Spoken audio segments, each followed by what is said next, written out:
মানুষ ছিলেন না, তার চরিত্র সাধুসুলভ, তাই তিনি তাদের সঙ্গে সাধুসুলভ ব্যবহার করতে চেয়েছিলেন। কিন্তু এই ধরনের সাধুসুলভ ব্যবহার ক্ষত্রিয়দের জন্য নয়। যদিও উচ্চপদস্থ রাজপুরুষকে সাধুর মতোই ধীর, শান্ত ও সংযত হতে হয়, তাই বলে তাকে কাপুরুষ হলে চলবে না।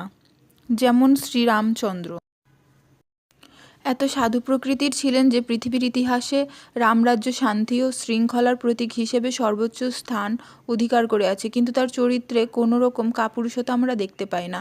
রাবণ ছিল রামের শত্রু, যেহেতু সে তার পত্নী সীতা দেবীকে হরণ করেছিলেন এবং সেই জন্য শ্রীরামচন্দ্র তাকে এমন শাস্তি দিয়েছিলেন যা পৃথিবীর ইতিহাসে বিরল।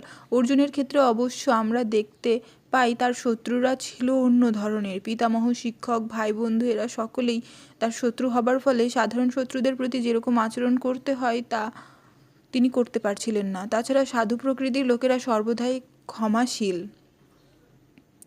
শাস্ত্রেও সাধু প্রকৃতির লোককে ক্ষমাপরায়ণ হবার নির্দেশ দেওয়া হয়েছে এবং সাধুদের প্রতি এই ধরনের উপদেশ যে কোনো রাজনৈতিক সংকটকালীন অনুশাসন থেকেও অধিক গুরুত্বপূর্ণ। অর্জুন মনে করেছিলেন রাজনৈতিক কারণবশত তার আত্মীয় স্বজনকে হত্যা করার চেয়ে সাধুসুলভ আচরণ ও ধর্মের ভিত্তিতে তাদের ক্ষমা করাই শ্রেয়। তাই সাময়িক দেহগত সুখের জন্য এই হত্যাকার্যে লিপ্ত হওয়া তিনি সমীচীন বলে মনে করেননি। তিনি বুঝেছিলেন রাজ্য ও রাজ্যসুখ অনিত্য, তাই এই ক্ষণস্থায়ী সুখের জন্য আত্মীয় স্বজন হত্যার পাপে লিপ্ত হয়ে মুক্তির পথ চিরতরে রুদ্ধ করার ঝুঁকি তিনি কেন নেবেন?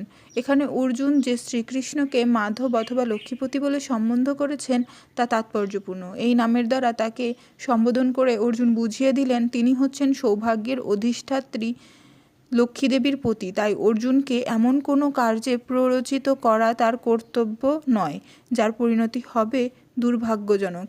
শ্রীকৃষ্ণ অবশ্য কাউকেই দুর্ভাগ্য এনে দেন না, সুতরাং তার ভক্তের ক্ষেত্রে তো সেই কথা ওঠেই না। জয় গুরু। গঙ্গা গীতাশ্চ সাবিত্রী সীতা সত্যপ্রতিব্রতা ব্রহ্মবলী ব্রহ্মবিদ্যা ত্রিসন্ধ্যা মুক্তিগেহিনী अर्धमात्रा चिदानंद भवग्नि भ्रांतिनाशिनी वेदत्रयी परानंद तत्तर्थ ज्ञान मंजरी। ओम सर्वे भवन्तु सुखिनः सर्वे सन्तु निरामया सर्वे भद्राणि पश्यन्तु मा कश्चित् दुःखभाग् भवेत्। ओम शांति ओम शांति ओम शान्तिः। ओम यदक्षरं परिभ्रष्टं मात्राहीनं च यद्भवेत् पूर्णं भवतु तत्सर्वं प्रसादात् जनार्दन। जय गुरु।